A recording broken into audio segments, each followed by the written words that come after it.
નમસ્કાર વિદ્યાર્થી મિત્રો, ધોરણ 11ની અંદર વિષય આપણો છે તત્વજ્ઞાન, જેની અંદર આપણે પ્રકરણ 2નો અભ્યાસ ચાલુ છે, જેનું નામ છે પરંપરાગત તર્કશાસ્ત્રની દૃષ્ટિએ વિધાનો, જેમાં આપણે સ્વાધ્યાયનો અભ્યાસ કરી રહ્યા છીએ, જેમાં પ્રશ્ન નંબર 1, 2, 3 અને 4 સુધી એનો આપણે સરસ રીતે અભ્યાસ કરી ચૂક્યા છીએ। એ ઉપરાંત તમારે પરીક્ષામાં પૂછાય તો કેવી રીતે લખવાનું એ પણ મેં તમને માહિતી આપી દીધી છે। હવે પછી આપણે જોઈશું પ્રશ્ન નંબર 5નો અભ્યાસ કરીશું। પ્રશ્ન 5 છે આપણો, ગુણની દ્રષ્ટિએ નિરુપાધિક વિધાનના પ્રકારોની ઉદાહરણ સહિત સમજૂતી આપો। તેમાં આપણે જોઈશું સૌપ્રથમ તો પહેલા એની વ્યાખ્યા લખી દેવાની નિરુપાધિક વિધાનની, કે જે વિધાનમાં કોઈ પણ શરત કે ઉપાધિ વગર સીધી માહિતી આપવામાં આવે તે વિધાનને નિરુપાધિક વિધાન કહે છે। નિરુપાધિક વિધાનોના 2 પ્રકાર પાડવામાં આવે છે, એક છે ઇયતાની દૃષ્ટિએ અને બીજો છે આપણે ગુણની દૃષ્ટિએ। તો આપણે ગુણનો પહેલા અર્થ સમજીએ, કેમ કે આપણે અહીંયા પૂછ્યું છે ગુણની દૃષ્ટિએ પ્રકાર, એટલે ગુણનો અર્થ સમજીએ। વિધાનના ઉદ્દેશ્ય પદ દ્વારા નિર્દેશાતા વર્ગના સભ્યો અને વિધેય પદ દ્વારા નિર્દેશાતા વર્ગના સભ્યો વચ્ચે વર્ગ સમાવેશના સંબંધનો પરસ્પર સ્વીકાર થયો છે કે નિષેધ થયો છે, તે જે નક્કી થતી બાબત છે એને આપણે વિધાનનો ગુણ કહીએ છીએ। વિધાનનો ગુણ સંયોજક દ્વારા વ્યક્ત થાય છે। જો સંયોજક હકારાત્મક હોય તો ગુણ કેવો હોય છે, આપણો વિધિવાચક ગણાય છે, અને જો સંયોજક નકારાત્મક, એટલે કે પાછળ આપણે વિધાન બોલીએ ત્યારે નહીં બોલીએ છીએ, નકારાત્મક જે એ હોય તો ગુણ આપણો નિષેધવાચક ગણાય છે। હકારાત્મક સંયોજક 2 વર્ગ વચ્ચેના સંબંધનો સ્વીકાર કરે છે, જ્યારે નકારાત્મક સંયોજક 2 વર્ગો વચ્ચેના સંબંધનો ઇનકાર કે નિષેધ કરે છે। વિધાનનો ગુણ સંયોજક છે, એટલે કે છે અથવા નથી, સંયોજકમાં એ આવે ને, હકારવાચક હોય તો છે આવે, નકારવાચક હોય તો નથી આવે, એ દ્વારા વ્યક્ત થાય છે। ઉદાહરણ તરીકે, સર્વ શિક્ષકો વિદ્વાન છે, કેટલીક કેરી ખાટી નથી। જો અહીંયા પહેલા ઉદાહરણમાં આપણે શું આવ્યું છે, એટલે કે હકારાત્મક સંયોજક છે, જ્યારે બીજા ઉદાહરણમાં નથી, એટલે કે નકારાત્મક છે આપણું સંયોજક।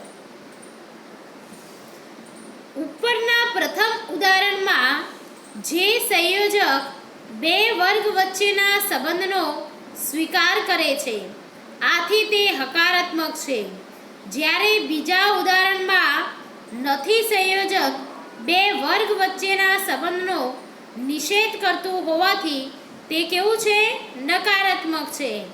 આમ વિધિવાચક કે હકારાત્મક અને નિષેધવાચક કે નકારાત્મક એ વિધાનનો શું છે, ગુણ છે। હવે આપણે જોઈશું ગુણની દ્રષ્ટિએ નિરુપાધિક વિધાનના પ્રકારો।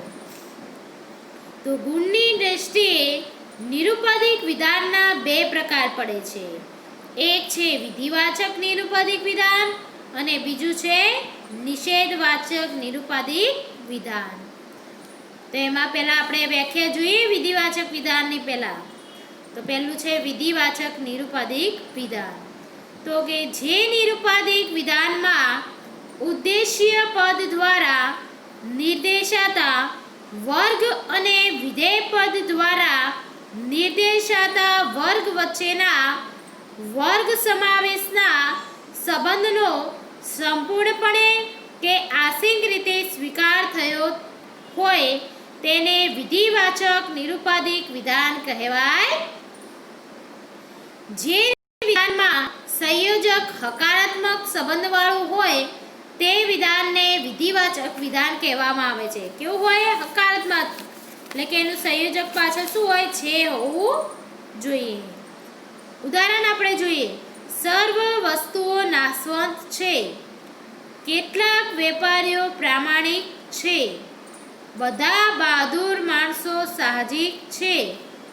કેટલીક વિદ્યાર્થીનીઓ ઓછા બોલી છે.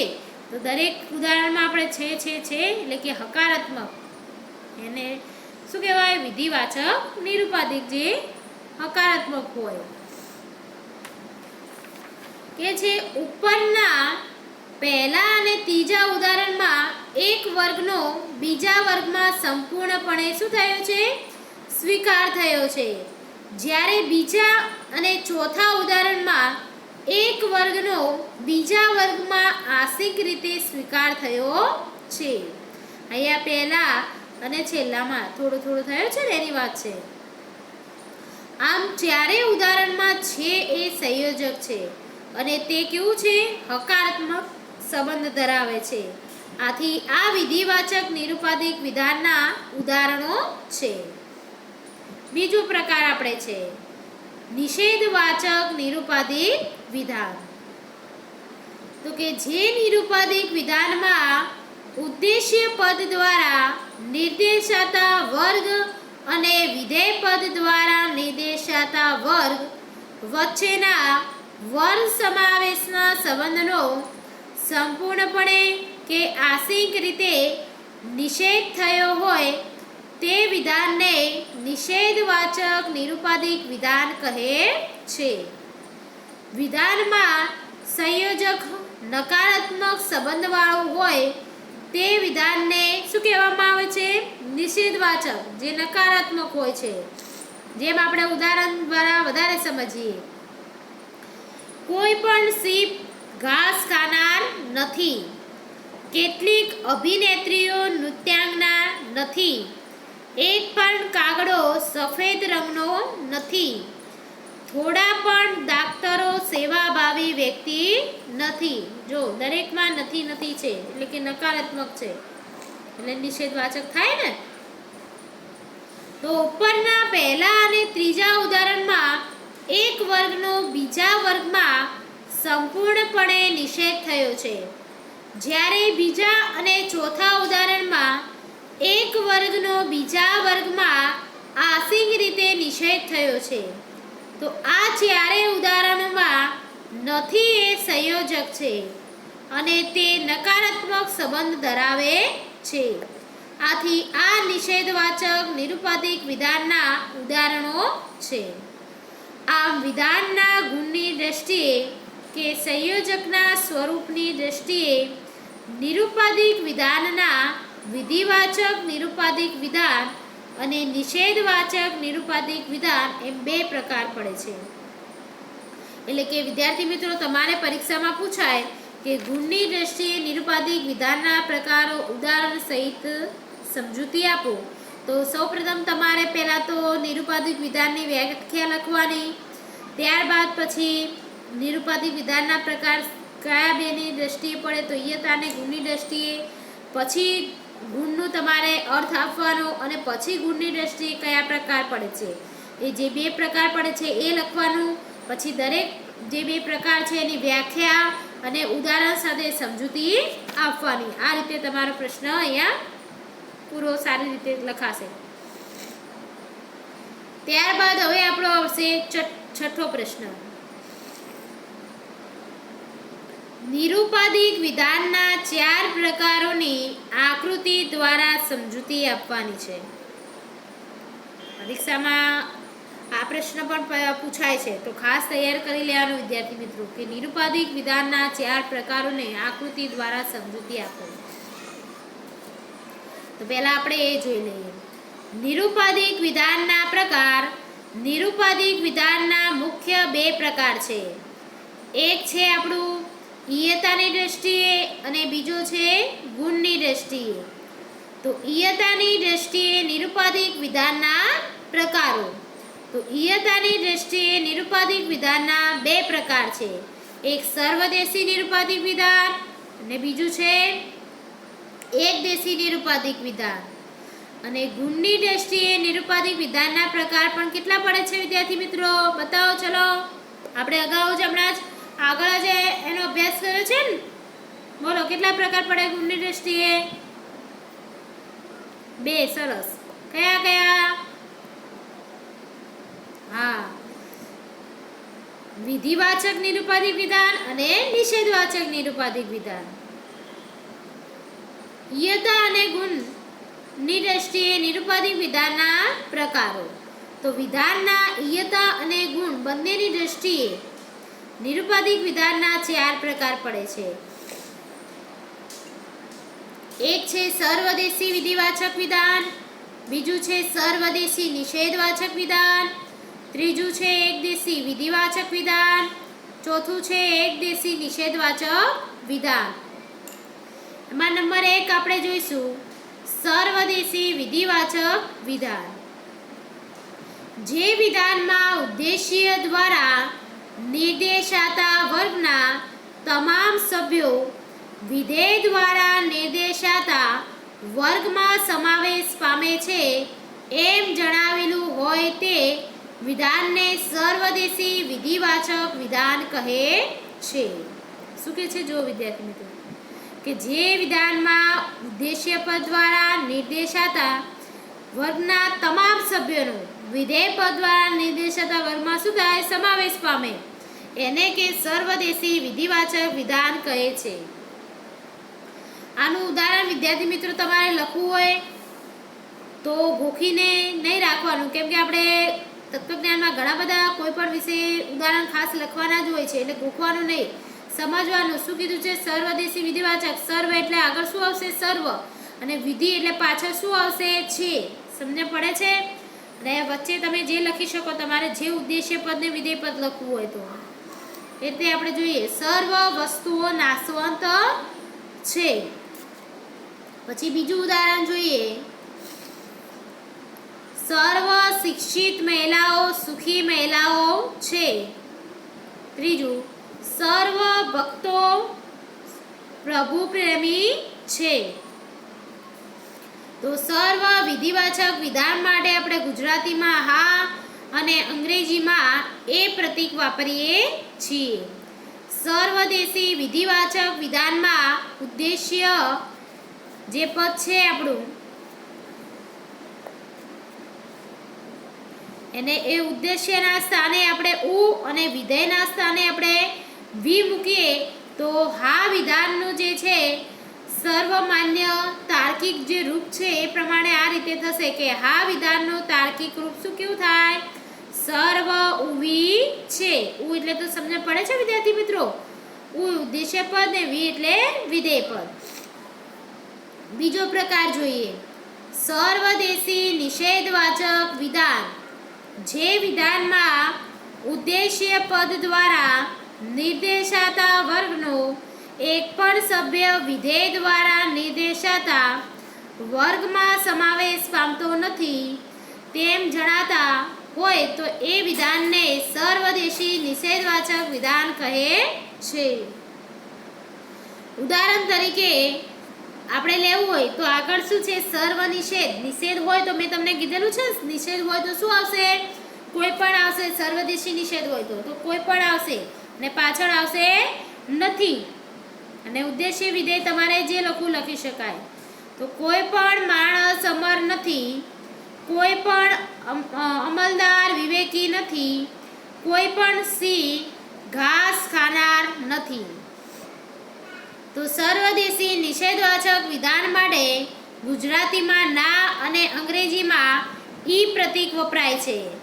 સર્વદેશી નિષેધવાચક વિધાનમાં ઉદ્દેશ્યના સ્થાને ઉ અને વિધેયના સ્થાને વી મૂકીએ તો ના વિધાનનું સર્વમાન્ય જે તાર્કિક રૂપ છે નીચે પ્રમાણે થાય. કેવી રીતે? કે ના વિધાનનું તાર્કિક રૂપ કોઈ પણ ઊભી નથી. ત્યારબાદ આપણે ત્રીજો એનો પ્રકાર જોઈશું, એકદેશી વિધિવાચક વિધાન. જે વિધાનમાં ઉદ્દેશ્ય પદ દ્વારા નિર્દેશાતા વર્ગના કેટલાક સભ્યો વિધેય દ્વારા નિર્દેશાતા વર્ગમાં સમાવેશ પામે છે એમ જણાવેલું હોય તો તે વિધાનને એકદેશી વિધિવાચક વિધાન કહે છે.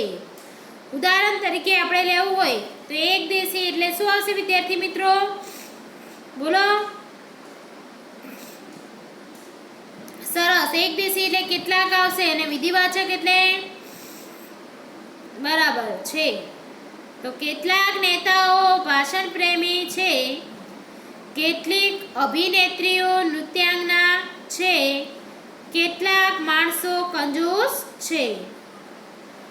એકદેશી વિધિવાચક વિધાન માટે ગુજરાતીમાં હ અને અંગ્રેજી માટે આઈ પ્રતીક વપરાય છે. એકદેશી વિધિવાચક વિધાનમાં ઉદ્દેશ્યને સ્થાને ઉ અને વિધેયના સ્થાને વી મૂકીએ તો હ વિધાનનું સર્વમાન્ય જે રૂપ છે તાર્કિક રૂપ એ નીચે પ્રમાણે એટલે કે હ વિધાનનું તાર્કિક રૂપ કેટલાક ઉવી છે એવું થશે. હવે આપણે એનો ચોથો પ્રકાર જોઈશું. એકદેશી નિષેધવાચક વિધાન એટલે કે જે વિધાનમાં ઉદ્દેશ્ય પદ દ્વારા નિર્દેશાતા વર્ગના કેટલાક સભ્યો વિધેય દ્વારા નિર્દેશાતા વર્ગમાં સમાવેશ પામતા નથી એમ જણાવેલું હોય તે વિધાનને એકદેશી નિષેધવાચક વિધાન કહે છે. કે એકદેશી એટલે શું આવશે વિદ્યાર્થી મિત્રો? બોલો ઉદાહરણમાં. સરસ. એટલે કેટલાક અને નિષેધ છે એટલે બરાબર નથી. તો કેટલાક મહિલાઓ પ્રેમાળ નથી, કેટલાક વિદ્યાર્થીઓ અભ્યાસ પ્રેમી નથી, કેટલીક ફિલ્મો આકર્ષક નથી. એકદેશી નિષેધવાચક વિધાન માટે ગુજરાતીમાં ન અને અંગ્રેજીમાં ઓ પ્રતીક વપરાય છે. એકદેશી નિષેધવાચક વિધાનમાં ઉદ્દેશ્યને સ્થાને ઉ અને વિધેયના સ્થાને વી મૂકીએ તો ન વિધાનનું સર્વમાન્ય તાર્કિક રૂપ આપણે નીચે પ્રમાણે કરી શકીએ. જેમ કે ન વિધાનનું તાર્કિક રૂપ કેટલાક ઉવી નથી એ રીતે થઈ શકે. માન્ય રૂપવાળા કોઈપણ નિરૂપાધિક વિધાનની રજૂઆત 4 ભાગમાં થાય છે. એક યથાદર્શક, બીજું ઉદ્દેશ્ય પદ, ત્રીજું વિધેય પદ અને ચોથું છે સંયોજક. તો આપણે આ બાબત કોષ્ટક દ્વારા વધુ સમજીએ.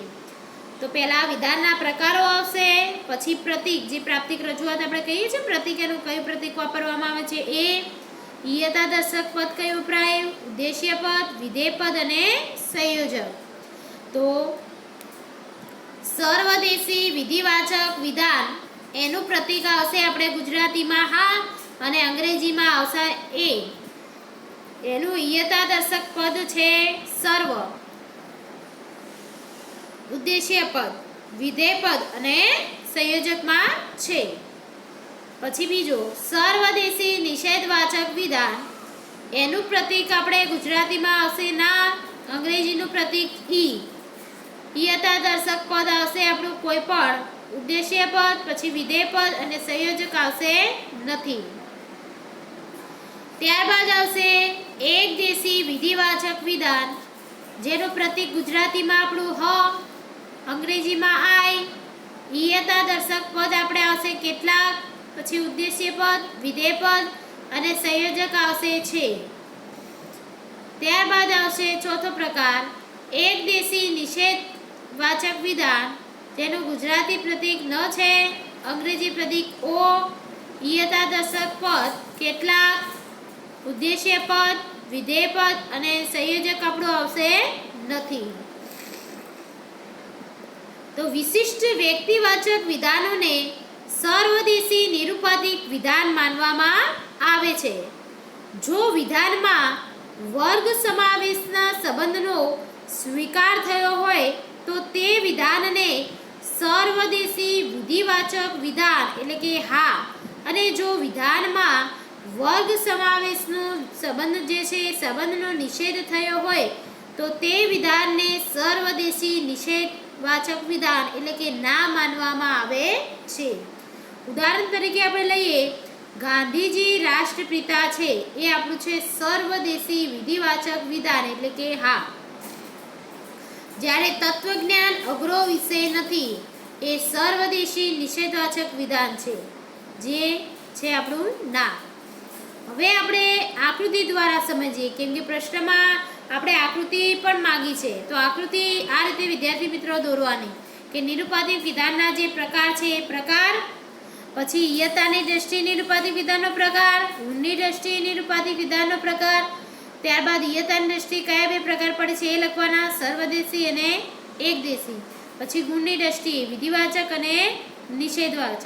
પછી ચાર પ્રકાર, મતલબ કે ગુણ અને ઈયતા અને ગુણ બંનેની દ્રષ્ટિએ જે ચાર પડે છે, કયા ચાર પડે તો કે સર્વદેશી વિધિવાચક વિધાન, પછી એ સર્વદેશી નિષેધવાચક વિધાન, એકદેશી વિધિવાચક વિધાન, પછી એકદેશી નિષેધવાચક વિધાન. આ રીતે આપણે લઈ શકીએ વિદ્યાર્થી મિત્રો.